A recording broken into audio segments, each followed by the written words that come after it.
Innal hamdalillah nahmaduhu wa nasta'inuhu wa nastaghfiruh wa nastahdihi wa nastarshiduh wa nu'minu bihi wa natawakkalu alayhi wa natubu ilayhi wa na'udzu billahi min shururi anfusina wa sayyiati a'malina may yahdihillahu faqad ihtada wa may yudlil falan tajida lahu waliyyan murshida wa asyhadu an la ilaha illallah wahdahu la syarika lah wa asyhadu anna sayyidana Muhammadan abduhu wa rasuluh la nabiyya wa la rasula ba'dah.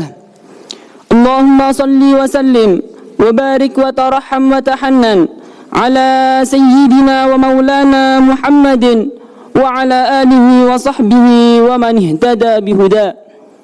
Amma ba'd, fa ya ibadallah, usikum wa nafsi bitaqwallahi wa ta'atihi wa la tamutunna illa wa antum muslimun. Faqad qala Allah Ta'ala fi muhkami tanzilih wa biqaulihi yahtadil muhtadun. A'udzu billahi minasyaitonir rajim. Ya ayyuhalladzina amanu taqullaha haqqa tuqatih wa la tamutunna illa wa antum muslimun. Wa qala Allah Ta'ala يا أيها الذين آمنوا اتقوا الله وقولوا قولا سديدا يصلح لكم أعمالكم ويغفر لكم ذنوبكم ومن يطع الله ورسوله فقد فاز فوزا عظيما.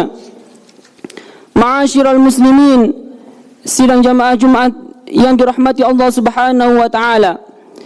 Diriwayatkan dari Sayyidina Anas radhiyallahu anhu, beliau berkata, pada suatu hari saya bersama para sahabat duduk-duduk bersama Rasulullah sallallahu alaihi wasallam. Maka beliau bersabda, "Yadkhulu 'alaikumul an min hadzal bab rajulun min ahli jannah." Akan datang kepada kalian dari pintu ini seseorang yang dia ini termasuk penduduk surga. Maka tiba-tiba datang seorang laki-laki dari kaum Ansor yang dia ini dalam keadaan jenggotnya masih basah karena sebab wudu dan tangan kirinya membawa kedua sandalnya. Maka setelah beliau ini masuk mengucapkan salam kepada Rasulullah sallallahu alaihi wasallam, kemudian duduk. Hari yang kedua Rasulullah sallallahu alaihi wasallam bersabda, "Yadkhul 'alaikum min hadzal bab rajulun min ahli jannah." Akan datang kepada kalian seorang yang dia ini termasuk penduduk ahli jannah. Maka tiba-tiba datang seorang laki-laki persis seperti yang kemarin.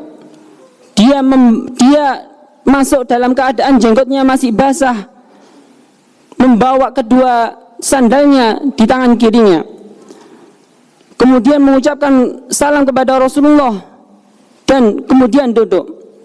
Hari yang ketiga Rasulullah SAW bersabda sebagaimana sabdanya beliau yang pertama, "Yadkhulu 'alaikum min hadzal bab rajulun min ahli jannah." Masuk kepada kalian seseorang yang dia ini termasuk ahlul jannah. Maka yang masuk yang ketiga kalinya ini persis orang laki-laki seperti yang pertama. Dia masuk dalam keadaan jenggotnya masih basah karena wudu, tangan kirinya membawa kedua sandalnya.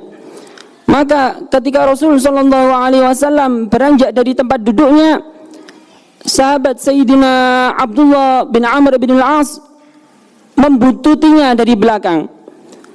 Kemudian beliau mengatakan pada laki-laki tersebut, "Ya Abdullah, wahai hamba Allah, sesungguhnya saya mempunyai masalah bertengkar dengan ayah saya. Saya bersumpah kepada dia untuk tidak mendatanginya sampai 3 hari. Maka apakah boleh saya menginap di rumahmu selama 3 hari? Akhirnya beliau menjawab, ya silakan. Maka Sayyidina Abdullah bin Amr bin al-As, beliau menceritakan selama 3 hari pemuda tersebut. beliau tidak pernah lihat pemuda ini, orang laki-laki ini selama 3 hari tidak pernah bangun malam untuk salat tahajud. Kemudian akan tetapi beliau tidak pernah mendengar dari laki-laki tersebut sesuatu kecuali yang diomongkan itu yang baik-baik, dan tidak pernah beliau mendapatinya dalam di setiap malam kecuali beliau berzikir kepada Allah, mengucapkan takbir sampai menunggu waktu sholat subuh. Maka ketika sudah lewat hari yang terakhir, hari yang ketiga, beliau Sayyidina Abdullah bin Amr bin Al-As hampir-hampir menyepelekan amal perbuatannya. Beliau berkata, "Ya Abdullah, wahai hamba Allah, sesungguhnya tidak ada saya dengan ayah saya pertikaian, pertengkaran aslinya itu tidak ada. Akan tetapi saya mendengarkan dari Rasulullah SAW bahwasanya beliau mengatakan 3 kali, yadkhulu alaikum rajulun min ahli jannah, akan datang kepada kalian dari pintu ini seseorang yang dia ini termasuk ahli jannah, dan 3-tiganya itu adalah engkau." Yang datang setelah Rasulullah bersabda, mengucapkan sabdanya tersebut, yang datang adalah engkau. Maka seketika itu saya ingin menginap di rumahmu untuk melihat perbuatanmu, apa yang kamu lakukan, agar saya bisa mengikuti perbuatanmu tersebut. Maka selama 3 hari saya tidak mendapatimu kamu mengerjakan sesuatu amal yang besar.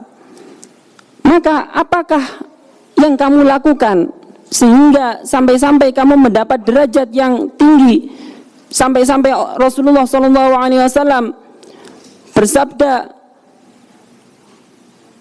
apa yang kamu lakukan? Maka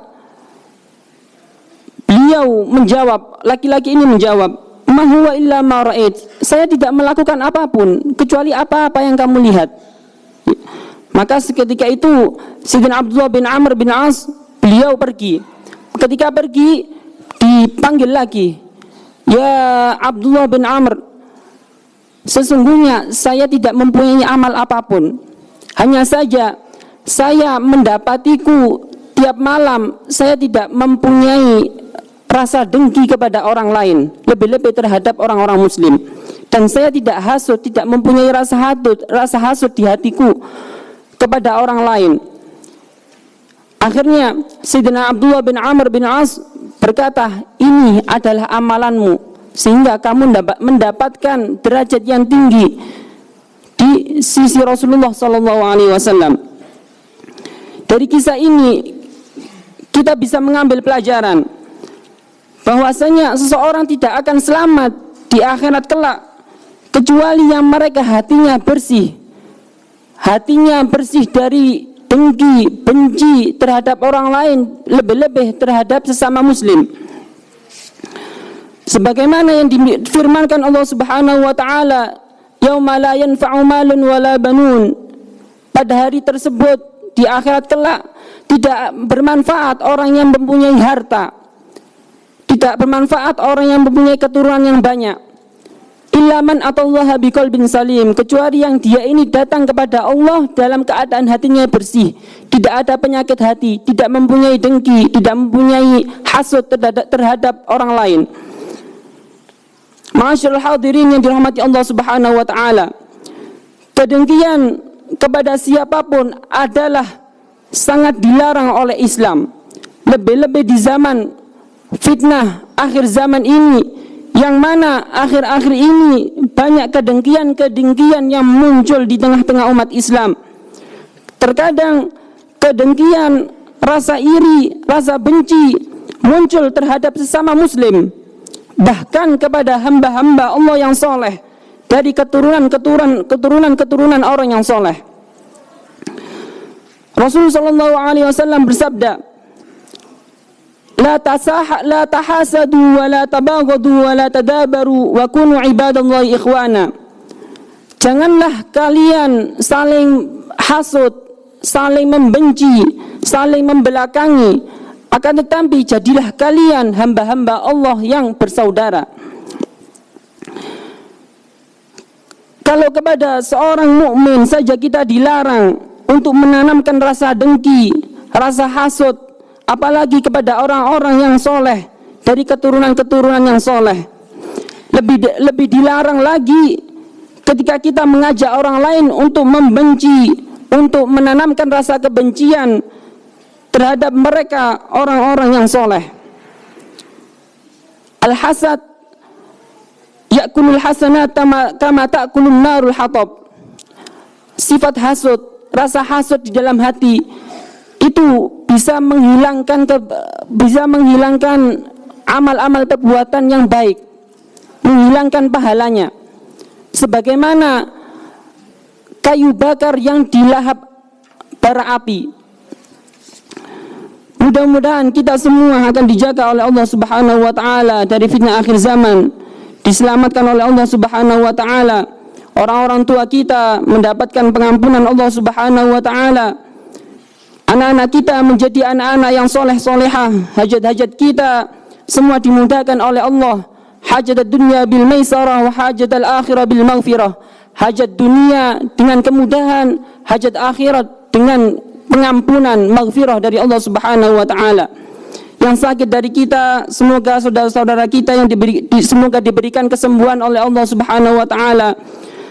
Kita yang sehat diberikan istiqomah oleh Allah Subhanahu wa taala dalam beribadah kepadanya, dan Allah akhiri hidup kita dalam keadaan husnul khatimah. Allahumma ya Allah biha ya Allah biha ya Allah bi husnul khatimah ya Allah biha ya Allah biha ya Allah bi husnul khatimah ya Allah biha ya Allah biha ya Allah bi husnul khatimah.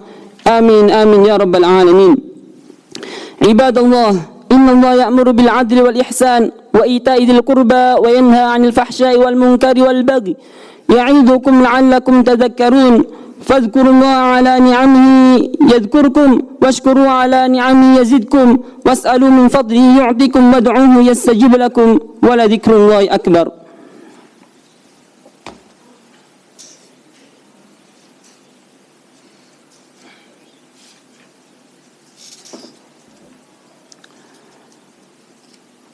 الحمد لله حمدا كثيرا كما أمر وأشهد أن لا إله إلا الله وحده لا شريك له إرغاما لمن جحد به وكفر وأشهد أن سيدنا محمدا عبده ورسوله سيد الخلائق والبشر.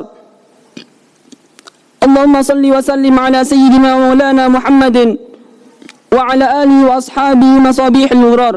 أما بعد، فيا عباد الله أوصيكم وإياي بتقوى الله فقد فاز المتقون. واعلموا أن الله صلى على نبيه قديما ولم يزل قائلا عليما إن الله وملائكته يصلون على النبي يا أيها الذين آمنوا صلوا عليه وسلموا تسليما. اللهم صل وسلم وبارك على سيدنا محمد وعلى آل سيدنا محمد، وارض اللهم عن أصحاب الكرام خصوصا منهم ذوي الخصوص ساداتنا ذوي الفضل الجلي والقدر العلي أبي بكر وعمر وعثمان وعلي، وعلى سائر الصحابة الكرام والتابعين لهم بإحسان وعنا معهم وفيهم برحمتك يا أرحم الراحمين. اللهم أصلح أمة سيدنا محمد، اللهم ارحم أمة سيدنا محمد، اللهم أصلح من في صلاحه صلاح الإسلام والمسلمين، اللهم أهلك من في هلاكه صلاح الإسلام والمسلمين. اللهم إنا نعوذ بك من جهد البلاء ودرك الشقاء وسوء القضاء وشماتة الأعداء وعضال الداء وخيبة الرجاء. اللهم اغفر للمسلمين والمسلمات والمؤمنين والمؤمنات الأحياء منهم والأموات إنك قريب مجيب الدعوات يا قاضي الحاجات ويا كافي المهمات ويا غافر الذنوب والخطيئات برحمتك يا أرحم الراحمين. عباد الله، إن الله يأمر بالعدل والإحسان وإيتاء ذي القربى وينهى عن الفحشاء والمنكر والبغي يعظكم لعلكم تذكرون. فاذكروا الله العظيم يذكركم واشكروه على نعمه يزدكم واسألوا من فضله يعطيكم وادعوه يستجب لكم ولذكر الله أكبر. أقم الصلاة.